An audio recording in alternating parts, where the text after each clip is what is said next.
I am so glad to see you both here, and you're not fighting or anything. This is nice. No, yeah, you guys. Yeah. Good. You guys get along okay? I'm not sure about the political things here. It all works out. It's all healthy. It gives you growth, personal growth. Good to talk. Well, good. Well, if there's anything more we can do to keep peace and to allow you guys to work out all the problems, settle the problems of the economy. Okay, I'll be very happy. Thanks. Okay? Where were we? We were talking about. So how you doing? Everything okay? Yeah, it's nice and quiet, just the way I like it. I can get a lot of work done. Good.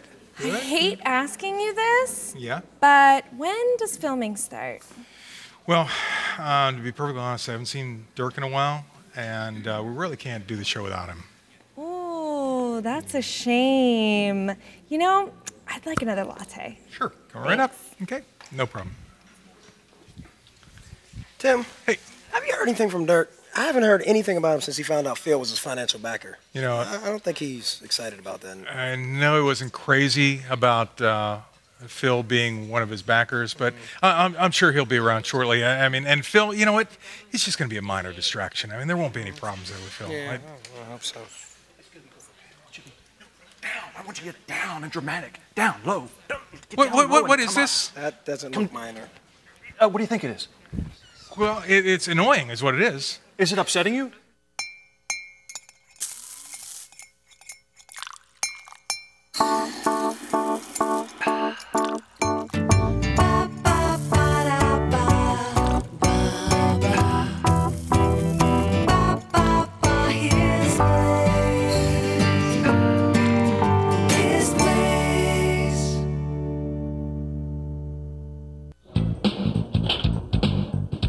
At S&T Bank, we've got a new account for people with busy lives.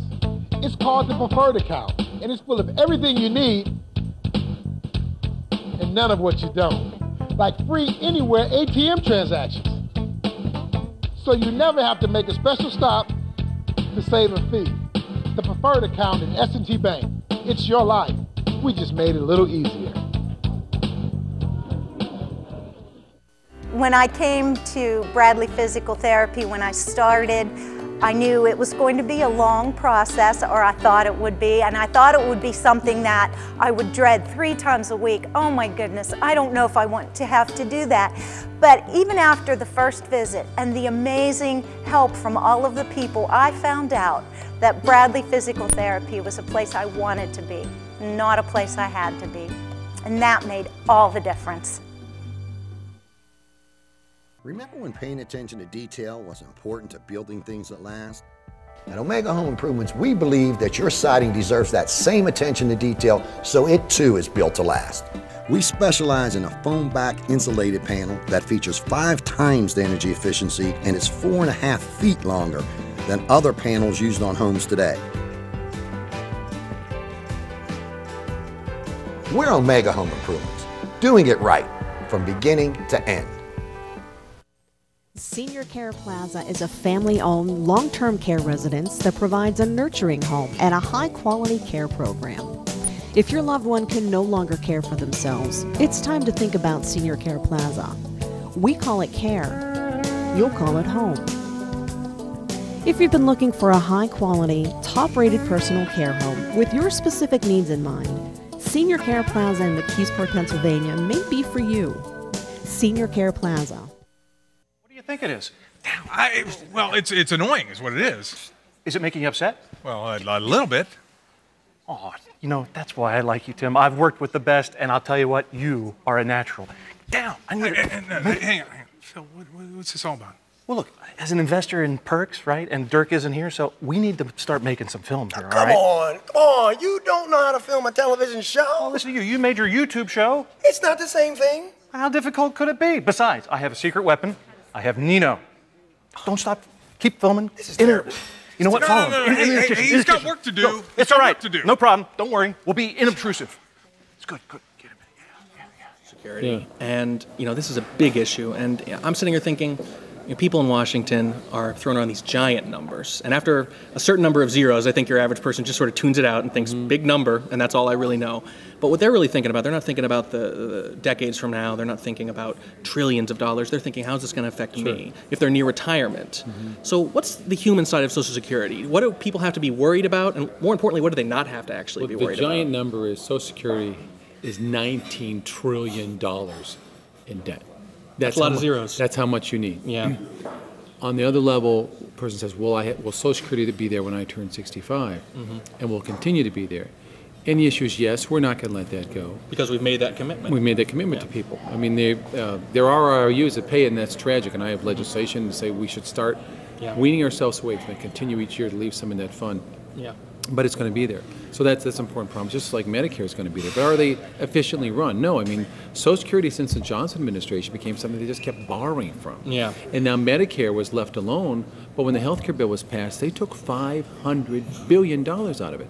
When we had hearings, they said, where are you going to get $500 billion? Oh, we didn't cut Medicare. They said, yes, you did. You took $500 billion. Yeah.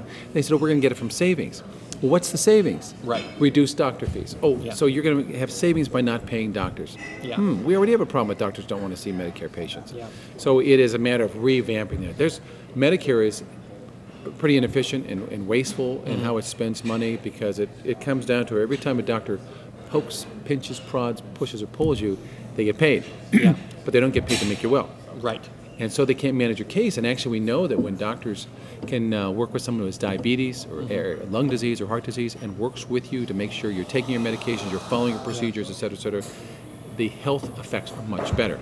Right. Than just saying, well, come in tomorrow because I'm only allowed to do one x-ray today. Yeah. So somebody needs to think about that. They need to think about the actual people at the end of the process. They can't just think we have to fill this hole, this financial hole. Yes. They need to think what's going to be the ripple effect of the decision I make here? How's it going to affect a family at the end of the line? Precisely. And how are we going to put the right incentives in place? Because people are going to respond to them. A doctor is going to do what they have to do within the system you give them. You know, they're not miracle workers in every area. You know, they just want to help people, and you got to get out of their way to a degree. Well, think of this: there's this independent pricing board that the White House is going to appoint, and they're supposed to come up with the prices for Medicare procedures, what they're going to pay for and what they're not going to pay for. And this is Congress is doing this, and Well, there are only Congress- a couple dozen physicians in Congress. We don't have any more say-so. Congress does not get to vote on this. I'm actually looking at legislation to repeal the IPAP part and instead saying, let's let the doctors make the decisions. So, for example, the American Academy of Surgeons and other groups like that, they get to decide the procedures to follow through.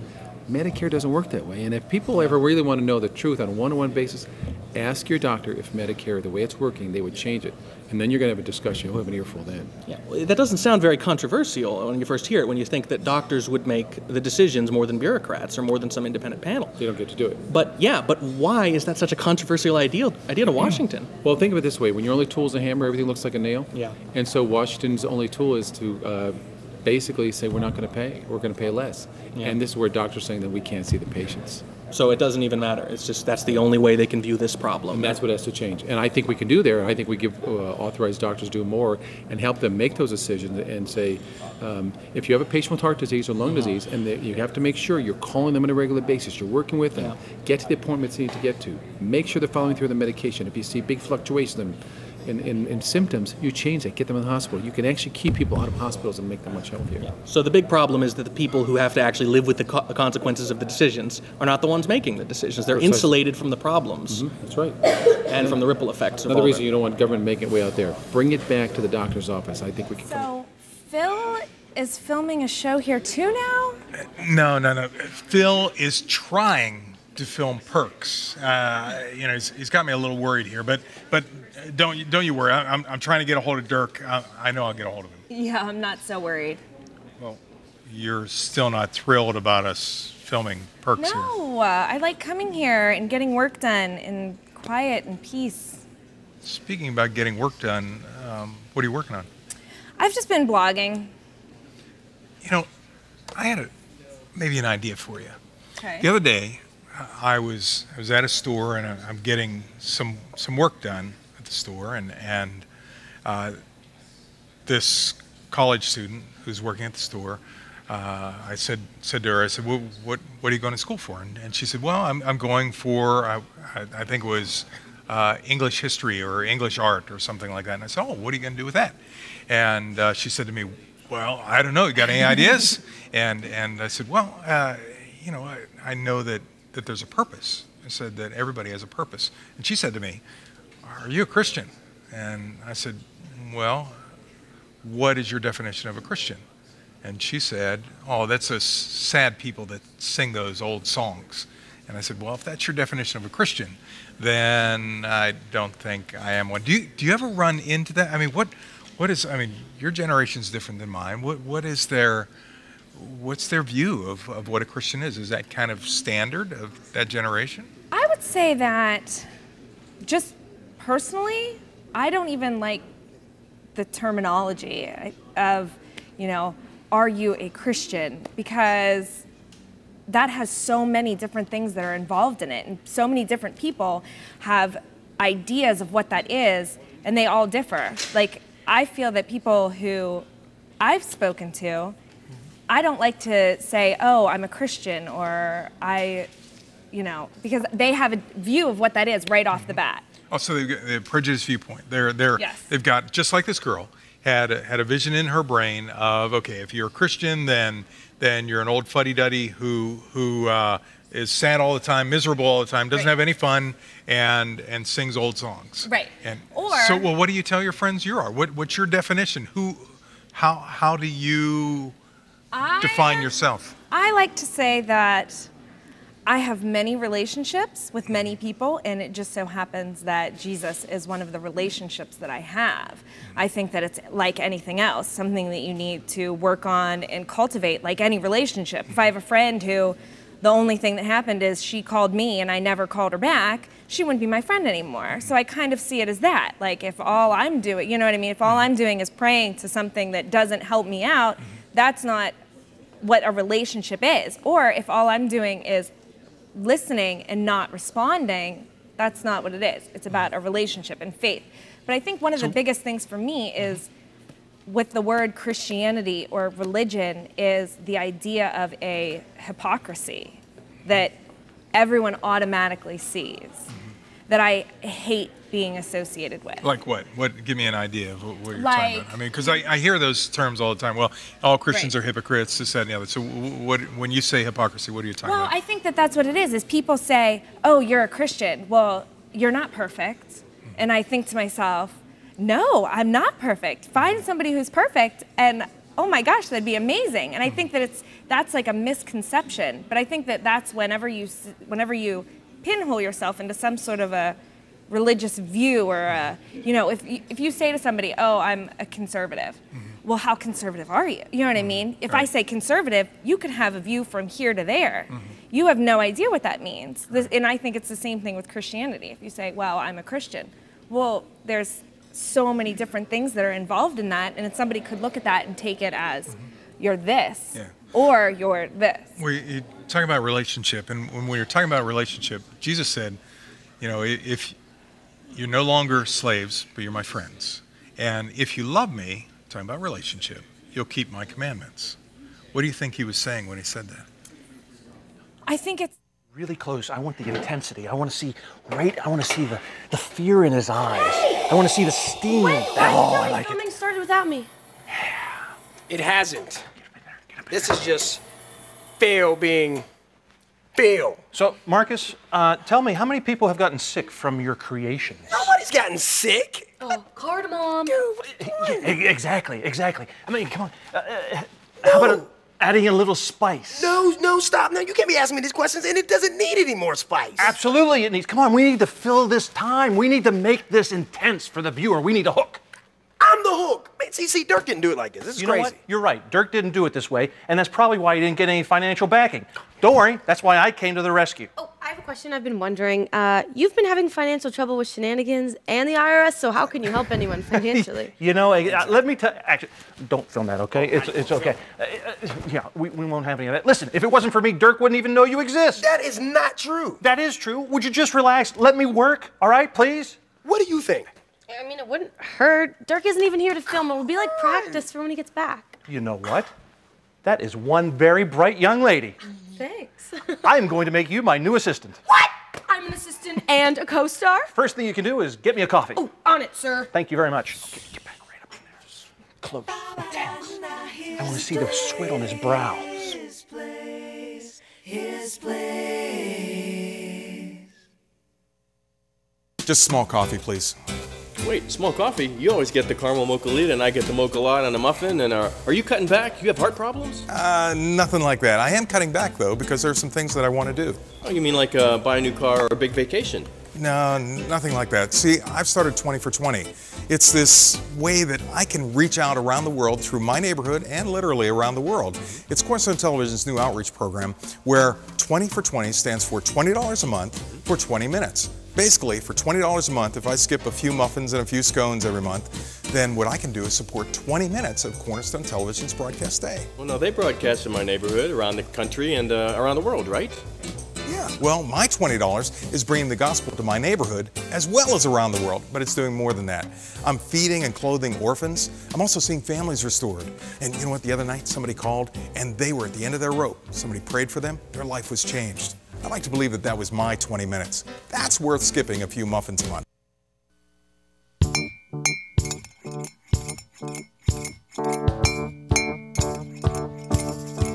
Do you know that your morning cup of coffee can help clothe, feed, rescue, and care for the poorest of the poor? I know it may seem hard to believe, but it can happen. His Place and Kiva Han Coffee have joined forces to bring a special blend of coffee that will change the world.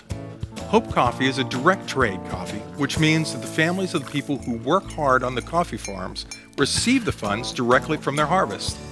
In addition, the profits from Hope Coffee go to help rescue children in impoverished countries and bring the message of God's love to people all around the world.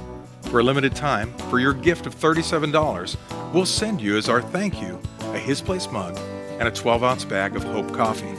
Together, we're changing the world one life at a time through one cup of coffee at a time. Send your gift today.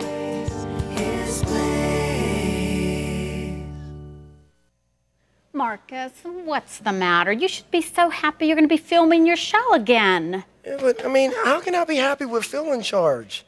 I mean, I don't even know how all this happened. It was like I had all these big dreams and things, and now they're all shattered. It's like... Your dreams aren't shattered. God has everything in control. Listen to me. He can use Phil. Actually, he can use any one of us to accomplish his will. Well, I don't know why God would use Phil to accomplish anything. I mean, if there is a God, okay, and he knows how Phil is, and he wouldn't want to make him a part of anything. All right, now you listen to me. You mark my words. God's ways are not our ways. His ways are mysterious, okay? All right? Okay. And scan, Nino. Get a mugshot of Marcus.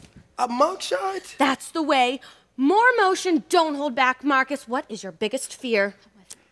Having to answer insane questions from you and Phil. Oh, come on. I'm just trying to draw your innermost thoughts. It'll be more interesting for the show. Phil said I could. Okay, well, I'm going to put an end to this right now. You stand right there. Look, check this out.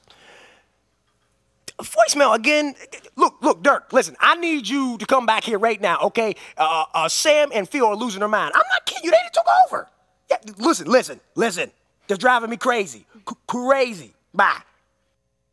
So when Jesus said, you know, if you love me, you'll keep these commandments, keep my commandments, what role does that play? And what commandments do you think he was talking about? I think he was probably talking about the commandments, maybe the 10 commandments. Yeah, okay. like the 10 of those little pesky things that Ted some Turner people things, bring. so the 10 suggestions. Yeah, the 10 suggestions to live by, the maybe, maybe nots. No, but I think that he was probably talking about the right way to live, which is, and you know, he gave us those suggestions for the way I see it. Those were given to us to help us. Well, it's the way.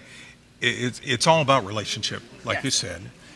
For example, if I don't worry about breaking the commandment that says thou shalt not commit adultery because I'm madly in love with my wife. Because I'm madly in love with my wife, I don't have any desire to do that.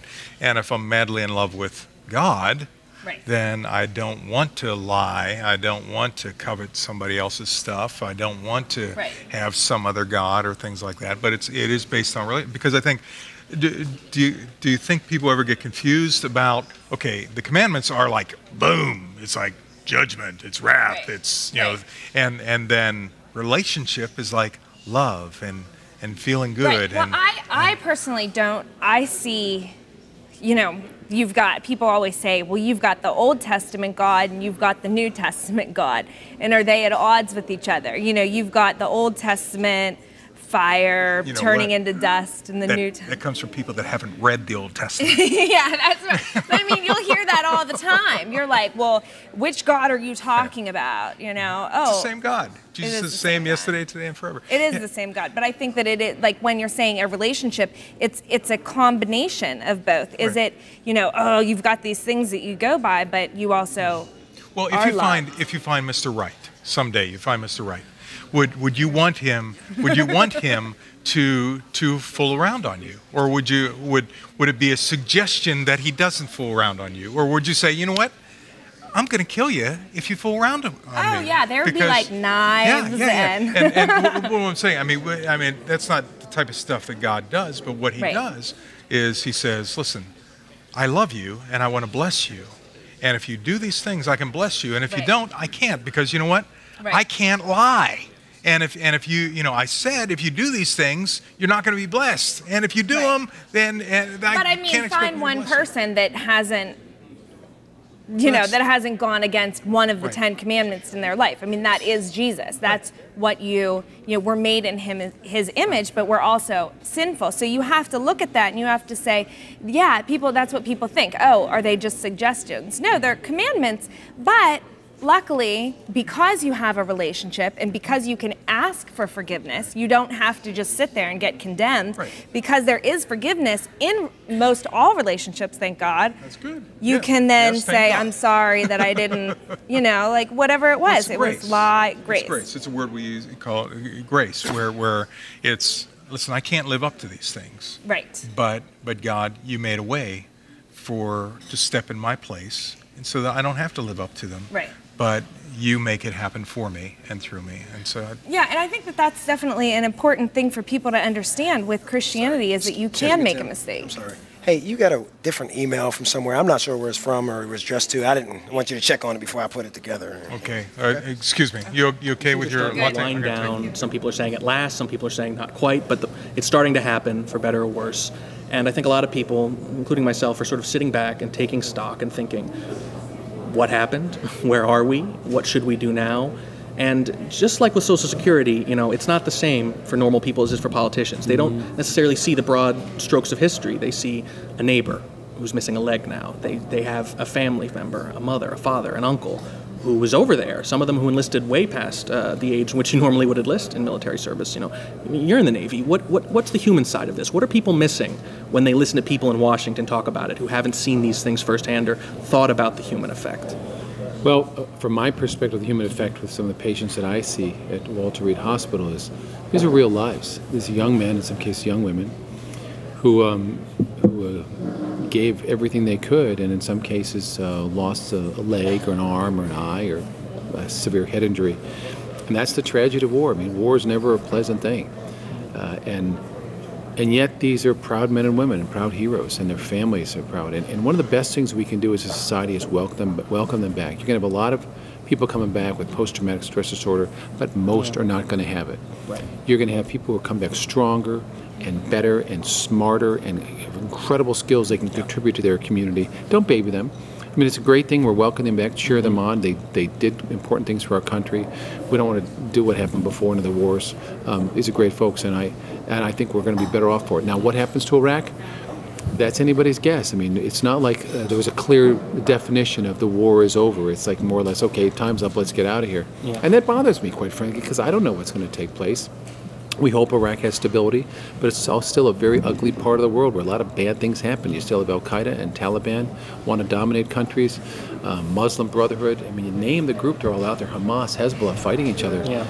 We're not going to be able to fix that, but But by golly, we better not be a nation that is seen as weak, because we will be taken advantage of and we'll be drawn into a bigger war. And this is the kind of thing, answering whether or not this was worth it and blood and treasure and all those things, this is the kind of thing that we're not going to be answering in the next few years, let alone months or one 24-hour news cycle. This is the kind of thing our children and our grandchildren are going to be asking themselves and taking stock of in the end. Sure, because when you read about this and recognize that the U.S. has really been at war in sections of the Mideast since we became a country in 1776, where we had 6 frigates that were sailing, part of that not only dealing with the British Army, but then going and dealing with things in the Mediterranean. And it hasn't changed a lot. The tortures, the slavery, of what has happened, that continues on. But what happens, that part of the world understands strength, and the understands when the United States says we're not going to put up with this, and that has helped some people. That has helped a lot of people there, and we hoped it's helped a lot in Iraq with a country that now allows voting. We hope it helps Afghanistan, but we're still, Taliban and Al-Qaeda aren't going to go to sleep just because we walk away. Martin Luther King Jr. once said that injustice anywhere is a threat to justice everywhere. Now, I know that's not necessarily a fully fleshed out foreign policy, but it seems that America, again, for better or worse, has decided that we kind of do have to, at least, there are some scenarios where we have to do something if we see enough injustice taking place. I mean, obviously we try to balance that with our own self-interest. Now that sounds like an insoluble problem. The idea of when one is more important than the other and which one you prioritize.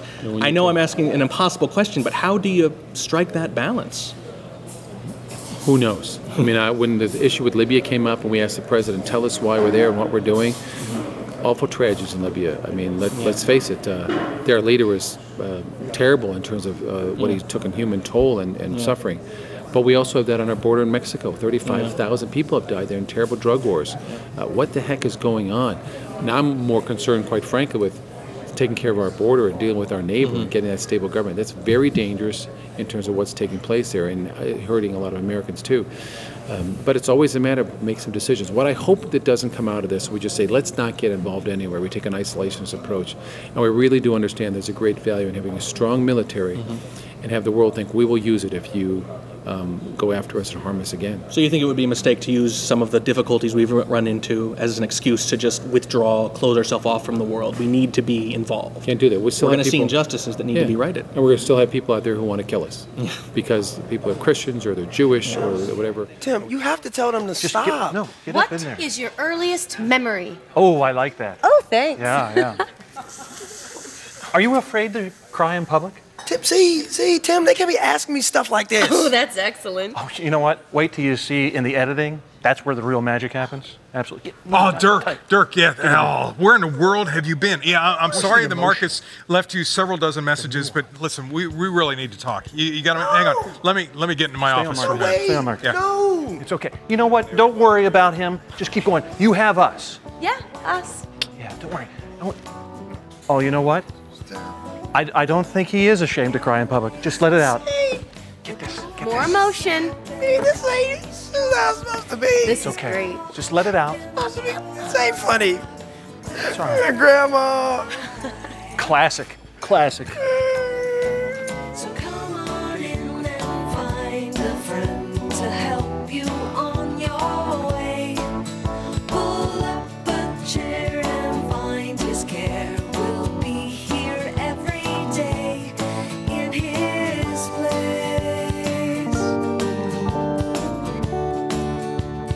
Ba-ba-da-da, his place, his place, his place. Hey, as these guys continue to talk and I interrupt them, I want to remind you that if you want to get in contact with Congressman Tim Murphy, you can always go to our website, hisplace.tv, and we'll give you that information there. If you want to know more about Chris Bowyer, you can do the same thing as well. On the next His Place, we got the band About a Mile. Hey, they've been in Nashville. They've been all over the place. It's going to be a great time. So tune in to the next His Place. We're always glad to see you. You can find out more information about the show at hisplace.tv.